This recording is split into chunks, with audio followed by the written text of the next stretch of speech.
And welcome to the guide. Merry Christmas to everybody. Oh. Happy New Year, and so on and so forth. Right, yeah, yada yada, holiday season. Is that better? I was way taller than you, so I had to fix that. You're just such a big, strong man. So here we are at the end of 2011, epic year. Both movies and video games. There was so many releases this year. It was amazing. It was ridiculous. So we wanted to tell you what we thought was the best of 2011 for movies and video games. These are our picks of the year. These are the things you should not have missed. If you did, you need to go out and remedy that as fast as possible. As fast as possible. Definitely. We'll start with Will, and then we'll get to mine. First, let's start with the game of the year. What was the game of 2011? This was such a hard decision for me because before half these games came out, I was like, oh, I'm going to love this game so much, or I'm going to play Zelda all day long. Exactly. I don't even own Zelda right now. That's true. And so I finally had to sit down and say, okay, what game have I been playing the most this winter, this fall? Which is a good way to gauge what your favorite game was, the one that you spent all your time with. Right, exactly. Yeah. And so when it came down to it, I spent all my time playing Modern Warfare 3. Wow. Okay. And I know it's not Battlefield 3, unlike somebody over here. I'm okay with that. But I enjoyed it. I feel I could play it easier. Right. And it is definitely pick up and play easy. Right. Part of which comes from the fact that it's pretty much the same as all the other ones that have come over the past decade. Right. It is pretty much the same as the earlier Modern Warfare, just with different weapon upgrades and point systems like that. And it has a great online setup. It's easy to play with your friends. It's got some cool stuff. Yeah, and a part that I've really been enjoying out of it is the Special Ops missions. Right. Which is, surprisingly enough, I've played more Special Ops than I have campaign. Well, it has kind of like a horde mode, like Gears of War did, which make the survival mode is really cool. I agree. I thought that was a lot of fun. Yeah, and it just provides a nice time for me and my friends to be able to play the game, and because of the horde mode, we don't have to worry about going online and getting annihilated by the really good all the guys players. That's all they do. And so we can stand up to the computer for a while, and so that's pretty much in a nutshell why I had to choose Warfare 3 for my game of the year. Yeah, and I think that's a good standard to go by. And if we're going by the game that I've played the most, as that is my selection of game of the year, it would definitely come down to Batman Arkham City. Yeah. And it's not just because I'm a Batman fan. I am. Saw that one coming. Yeah, no, not just because of that. It is just a well-crafted game. I mean, think about it. How hard is it to make a superhero game? And then how hard is it to follow up a successful superhero game? And then how hard is it to do an open world superhero game? But Rocksteady found a way to do all those things well.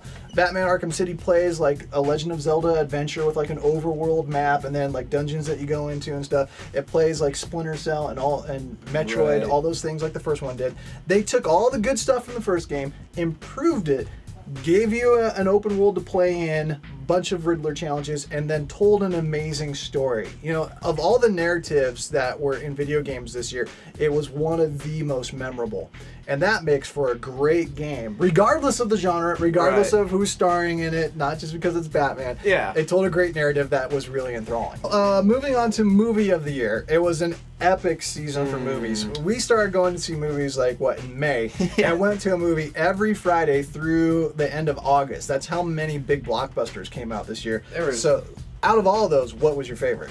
I had to go towards the Marvel route this year because there have been so many movies coming out leading up to the Avengers. Right. And, Thor was fun, but I think the movie that topped everything that I saw this year was Captain America. Okay. Just because the story was so thought out, and it was one of the first Marvel movies I've seen that they didn't rush the plot, or they didn't forget to do something. Yeah. And, I don't know, even the cliche things like the love story in the movie were believable and got me kind of wrapped up into it. Yeah. And, I really like the World War II setting, and it definitely had an Indiana Jones vibe to it, which I thought was really cool. It was such an action adventure. It was a lot of fun. It was a lot of fun. I think, I probably would have gone with that, maybe Fast 5, going into the end of the year. And then I went to go see this little movie called Hugo. Yeah. And I was blown away. I walked out of that theater thinking, I think I just saw the best movie of the year. which took me totally by surprise. I didn't have any expectations going into it, and then coming out of it, I was blown away. It's a beautiful film to just watch. It's so sumptuous visually, has such great writing, amazing characters, and then the very fact that it's basically a love letter to movies. Right. It's a film that reminds us of why we enjoy film. You know, it tells us this is why you go to the movies. This is the reason you love doing it.